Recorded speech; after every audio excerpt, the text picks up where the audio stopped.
'Kerala story 2' movie review చేద్దామనుకున్నాను ఈరోజు. But movie అనేది postpone అయింది. అంటే పోస్ట్‌పోనా? బ్యానా? ఇంకా మనకిది క్లియర్‌గా తెలీదు.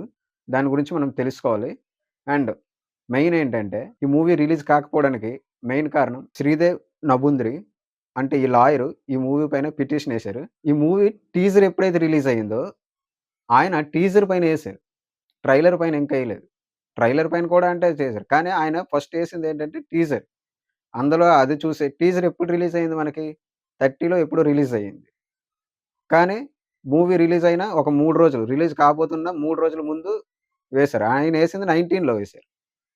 అంటే సినిమాకి చాలా దగ్గరలో వేశారు. ట్రైలర్ రిలీజ్ అయిన తర్వాత. ట్రైలర్ కూడా 17లో రిలీజ్ అయిపోయింది. కానీ ఆయన 19లో వేశారు.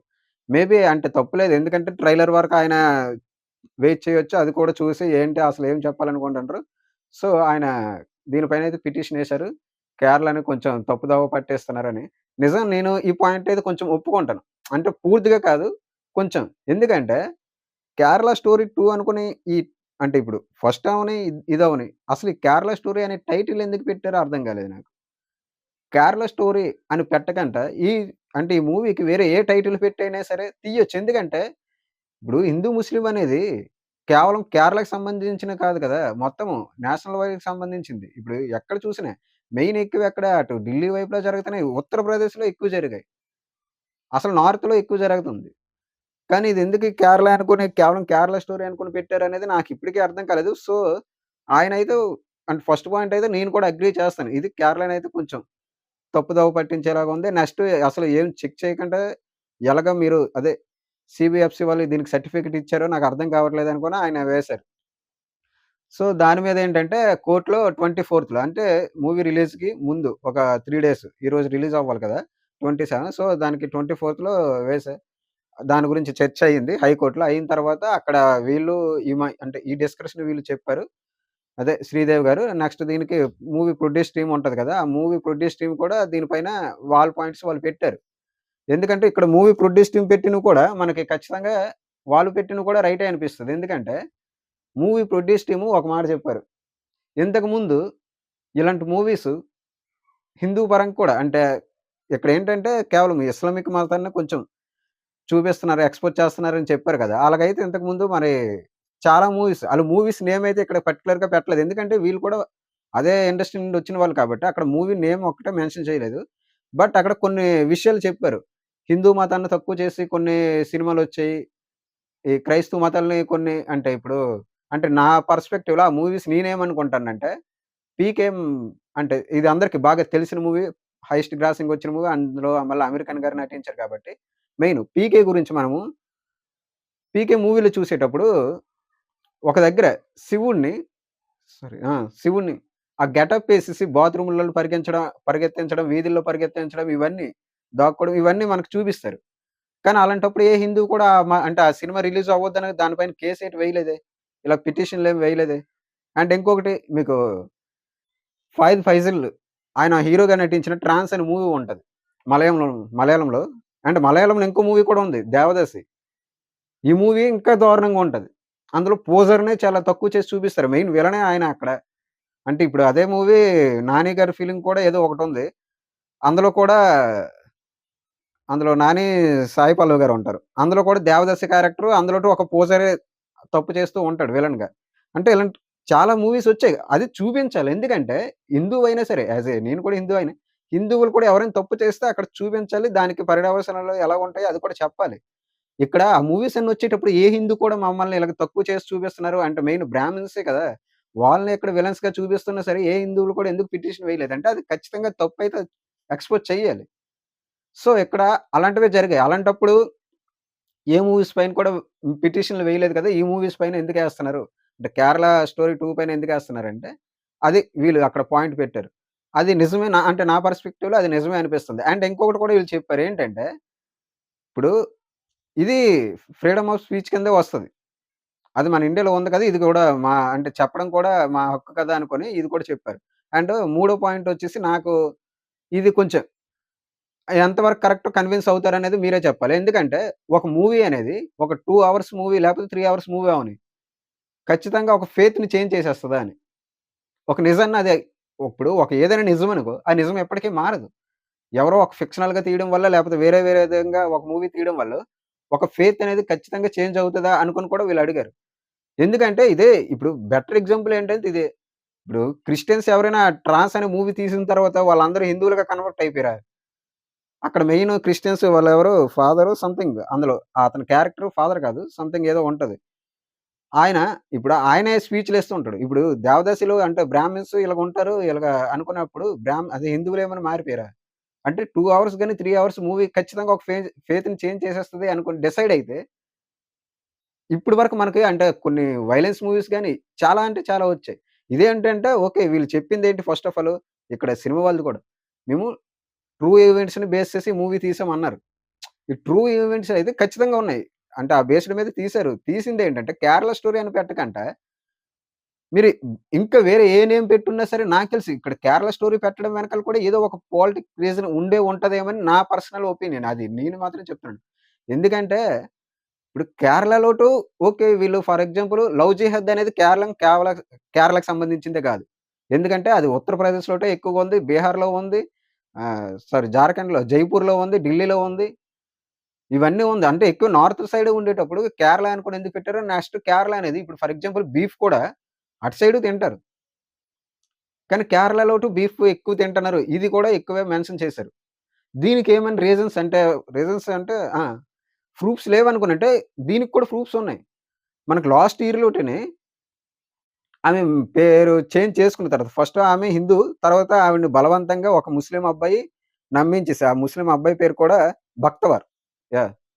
బక్తవర్ అనే అబ్బాయి ఒక అమ్మాయిని నమ్మించేసి మోసం చేసి అంటే ఆడు హిందువు అనుకుని నమ్మించేసి మోసం చేసి సింధూరం నెత్తి పైన తనకు పెట్టి నాకు నువ్వు బలవంతంగా బలవంతంగా ఫస్ట్ అయితే పెళ్లి చేసుకున్నాడు నమ్మించేసి ఒక ఉత్తరప్రదేశ్ ఇది కూడా మళ్ళీ. ఉత్తరప్రదేశ్‌లోనే జరిగింది లాస్ట్ ఇయరే. ఉత్తరప్రదేశ్‌లోటు ఒక ఊరికి తీసుకొనెళ్ళి సోమాలి సంథింగ్ ఆ ఊరు విలేజ్ నేమ్ అనుకుంటా. అక్కడికి తీసుకొనెళ్ళిన తర్వాత అప్పుడు ఈడు ఎక్స్‌పోజ్ అయ్యాడు. ముస్లిం అనుకోని. ఆ బక్తవర్ అనే అబ్బాయి. అక్కడ ఎక్స్‌పోజ్ అయిన తర్వాత అప్పుడు ఈ అమ్మాయి బలవంతంగా ఈ అమ్మాయి పేరు మార్పించాడు. తర్వాత దీనితో బీఫ్ తినిపించాడు అనుకోని ఆ అమ్మాయి కంప్లెయింట్ చేసింది. ఇప్పుడే కాదు దీని ముందు కూడా ఒక కేస్‌లో ఒక అమ్మాయి, ఆ అమ్మాయి కూడా క్రిస్టియన్ అదే సంథింగ్ హిందువుగా ఉండి ముస్లింగా కన్వర్ట్ అవ్వమన్నారని 5,00,000 నాకు కట్నం తెమ్మన్నారని, దాని తర్వాత బలవంతంగా నాకు బీఫ్ తినిపించారనుకోని వాళ్ళందరి పైన కేసులు పెట్టేది. ఇవన్నీ అంటే ఇక్కడ లవ్ జిహాద్దే ఇది. ప్రేమించి పెళ్లి చేసుకోవడం నమ్మించేసి. నెక్స్ట్ బీఫ్ తినిపించడం. మరి అవే కదా ఇక్కడ చూపించారు.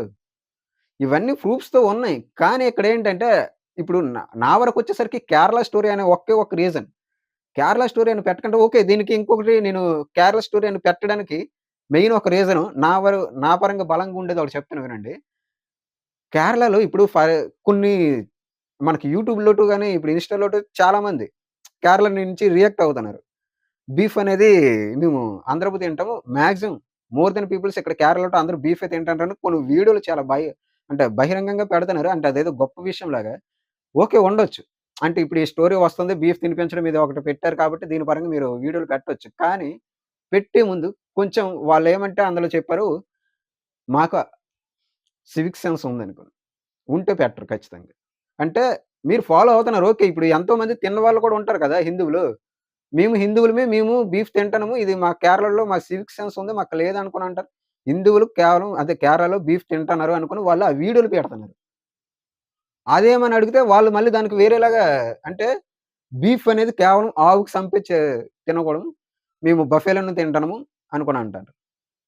బీఫ్ తినడమే అంటే ఒక హిందువుగా నేరం. ఓకే. అది మీ ఇష్టం. ఇక్కడ ఎందుకంటే మెయిన్ కేరళనే ఎందుకంటే స్టోరీ అని నేనంటాను. అక్కడ ఒక కమ్యూనిటీ ఎప్పుడైతే వచ్చిందో ఆ గవర్నమెంట్ వచ్చిన తర్వాత ఒకే ఒక్క అంటే నినాదం ఏంటంటే అక్కడ ఎవరైతే బీఫ్ తింటారో వాళ్ళే హిందువుల్లో సెక్యులర్‌గా ఉంటారు. ఈ మాట ఏదైతే అన్నానో నేను ముందు కూడా ఈ మాట మీద చాలా అంటే చాలా గట్టిగా చెప్పాను. సెక్యులర్ అనే పదం ఎప్పుడైతే వచ్చిందో ఖచ్చితంగా నాశనం అయిపోయింది హిందూ ప్రభుత్వం. వాళ్ళకి ఒకటే చెప్పారు. మీరు సెక్యులరా? మీరు అన్ని మతాల్ని గౌరవిస్తారా? అంటే నిజమైన భారతీయులే అనుకుంటే బీఫ్ తింటారా అన్నారు. వాళ్ళేంటంటే ఇలా కన్విన్స్ చేయడంతో వాళ్ళందరూ బీఫ్ తినేసారు. ఎందుకంటే మేము సెక్యులర్ మేము ప్రతి మతాన్ని గౌరవిస్తామని. ఆ సెక్యులర్ అనే వర్డ్ వాడకపోతే అసలు ఆళ్ళు బీఫ్ ముట్టుకోరు. ఎందుకంటే మనకి వాస్కో డి గామా కేరళకి ఫస్ట్ టైమ్ వచ్చాడు. అప్పుడొచ్చినప్పుడు అప్పుడు ఉండేటప్పుడు కూడా వీళ్ళు ఏమని రూల్ పెట్టారంటే వాస్కో డి గామాకి కూడా ఇవి బీఫ్ అనేది ఎక్కడ తినకూడదు అంటే ఇప్పుడు ఈ వీడియోలో అందరూ ఏమని చెప్తున్నారు? కేరళలో ఎప్పటినుండో బీఫ్ తింటాను అని. బీఫ్ అనేది ఫస్ట్ కేరళలో అలౌ లేదు. దాన్ని అలౌలోకి తెచ్చిన పర్సన్ ఒకడున్నాడు. ఆడి పేరే టిప్పు సుల్తాన్. ఆడు ముస్లింకి సంబంధించిన వ్యక్తి కాబట్టి ఆడొచ్చేసి బీఫ్ తినాలనుకోని పెట్టాడు. తర్వాత వాడు పోయిన తర్వాత కొన్ని రోజుల తర్వాత ఇవన్నీ మారాయి. కానీ మళ్ళీ ఏం చేశారంటే ఈ కమ్యూనిటీ గవర్నమెంట్ ఎప్పుడైతే వచ్చిందో ఆ గవర్నమెంట్ మళ్ళీ ఈ పద్ధతి తీసుకొనొచ్చింది. హిందువులు నిజంగా సెక్యులర్ అనుకోని వాళ్ళు నమ్మగలిగితే వాళ్ళ మనసులో నిజంగా ఉంటే బీఫ్ తింటారాలే అనుకోని. ఈసారి అందరూ బీఫ్ తినడం మొదలుపెట్టారు. అసలు ఈ సెక్యులర్ అనే వర్డ్ ఎవడైతే తెచ్చాడో వాడినేసారు ఫస్ట్.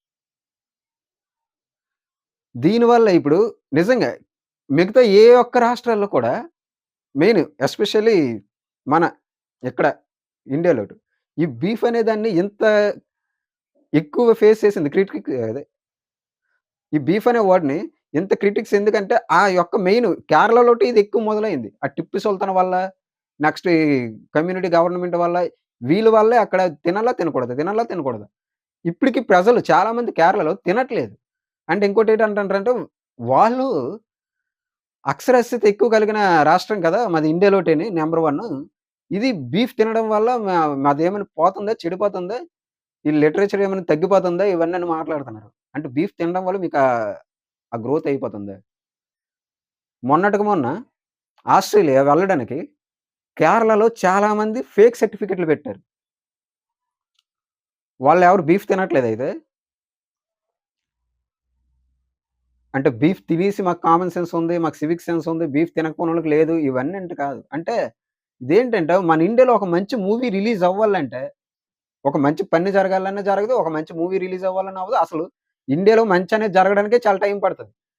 చెడనేది మాత్రం టక్కున ఇలా జరుగుతది. యాక్చువల్లీ ఈరోజు మూవీ రిలీజ్ అయ్యుంటే, నేను మూవీని అయితే మాక్సిమం సపోర్ట్ చేయను. ఎందుకంటే నేను ఫస్ట్ ఆఫ్ ఆల్ చెప్పాను.